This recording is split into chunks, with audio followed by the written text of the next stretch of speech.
Hey interwebs, it's Jackie King, and welcome for another set of Pokemon Go battles. This one I believe is from the Great League. Actually, taking some time to look it over, I believe there was 2 battles from the Great League and 1 from the Ultra League. No real formal profession or best 2 out of 3 or anything, just it's online, trying to find people to battle with. One of my friends was online, and we decided just to have a couple battles together.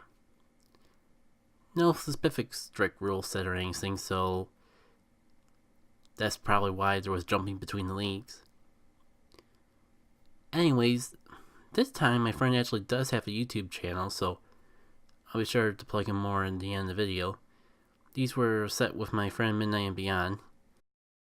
If you're interested in seeing more of what he does have a Let's Play channel, so I'll be sure to plug that at the end of the video.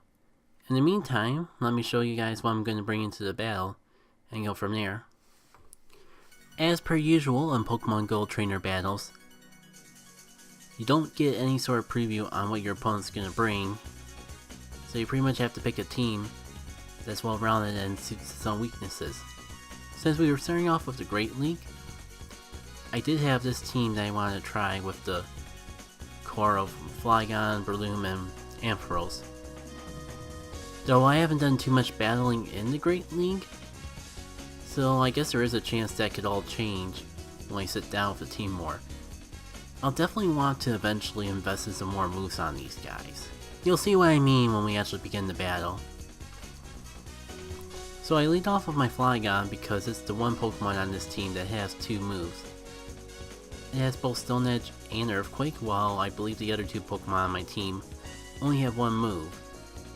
And not all of them are the most conventional things to have. Though I wanted to lead with the Pokemon that had 2 moves, so I would have more opportunities for coverage, and less risk of being forced to switch out on my first Pokemon.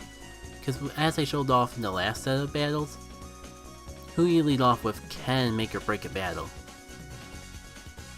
And I am having second thoughts about actually switching, as you saw there. Yeah, because I pretty much figured that grass type move was coming, and because my Flygon is ground and dragon, it's kinda, the resistance cancels out by the weakness of the other type. Still, I was getting solid neutral damage on it, and I figured that was good enough to actually give me an advantage to work out with. So I don't regret actually using my shield for this fight in particular. Now that Clefable does seem scary because of his fairy type, being strong against my dragon. However, Flygon's just about to go down anyway, so I figured I'd just keep it out and get as much damage off as I could.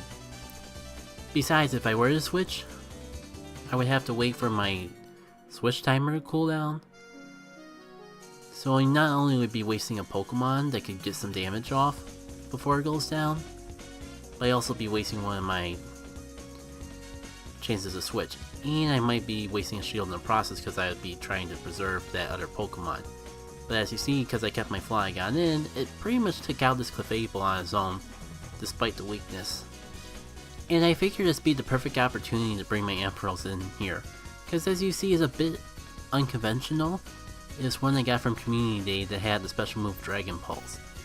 And I haven't taught it a second move yet. And despite how odd it would be to have an electric type without an electric type move, it actually does work out in this situation, because otherwise I wouldn't really have anything decent for this camera up. Sure, I'm leaving myself pretty open to an Earthquake, but since I have a shield preserved from before, I could always use it if I... Oh, what do you know, I was about to use an Earthquake, I used my shield, and I'm able to cancel out the attack.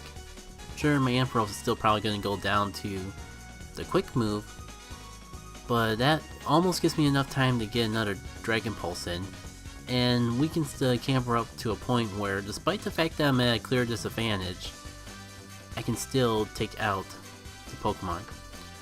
So I was able to pull the victory despite my Pokemon being at a disadvantage so many times, due to the luck of those disadvantages also having advantages to them.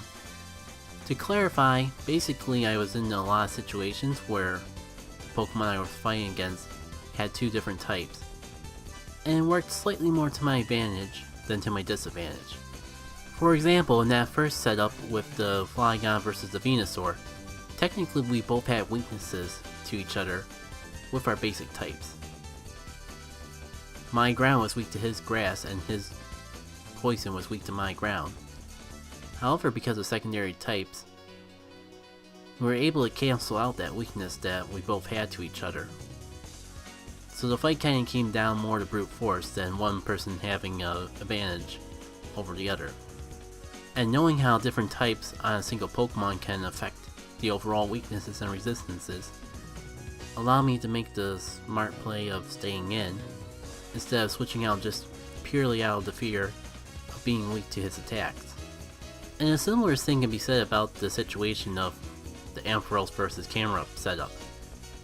I was at the clear disadvantage, however, due to the moves that my Ampharos actually had, and how I used my shields, I was able to make my Ampharos last a lot better in that matchup than he would otherwise. If I wasn't playing around smartly, or if I just switched to my Balloon because I feared the earthquake, I wouldn't have been able to win that match. So it's not just a matter of knowing weaknesses, but how to play off your weaknesses and your opponent's Pokemon. Now for this battle I go for a lot more casual of a team. Like, what other battle on the internet are you going to see a cast form go up against a melt tank? Anyways, this cast form is another one of those cases where I should invest in a second move, but haven't got around to it because I'm not quite sure if it's worth the Stardust just to have that particular Pokemon. Because this cast form does not have a fire attack despite being a fire type. It does have Solar Beam though, which could be useful in certain situations, because I at least cover my water weakness. Though I do admit, like, being able to cover your own weaknesses doesn't really mean too much if you don't really even play off your own strengths. Because if you have a fire type that only knows a grass type move, you aren't really taking advantage of the fact that it's a fire type. I guess there's very situational situations like what we're seeing here, where it could be useful, because this Lapras probably would make quick work out of a normal grass type with its ice moves, but because I have this particular cast form with the Solar Beam, I can take out this Lapras without taking super effective damage. Or at the very least, I can make my opponent use up its shield in fear of the Solar Beam, and bring weight to the real grass type on the field. The foresight of how unbalanced my teams are is hitting me pretty hard on the head right now. Kinda like a truck flying right into my head. I don't know what sort of truck out there doesn't drive on the ground and flies just enough in the air to hit a person's head. No higher, no lower. But I don't think we're ever going to get the answer to that in a Pokemon Go video. Now, it's worth noting that in a situation where my opponent had more than one Pokemon left, I probably would have switched his Vileplume out the second the Haunter came out. However, it's his last Pokemon and I have a Pokemon in reserve, so I figure it's smarter to just get as much damage off of this Vileplume as possible. Sure, it wouldn't be as effective due to the poison type resisting him the attacks, but all that chip damage does add up and I'm able to get the Haunter down quite a bit before the battle's end, allowing my final Pokemon to take it out with relative ease and no worries. So even with how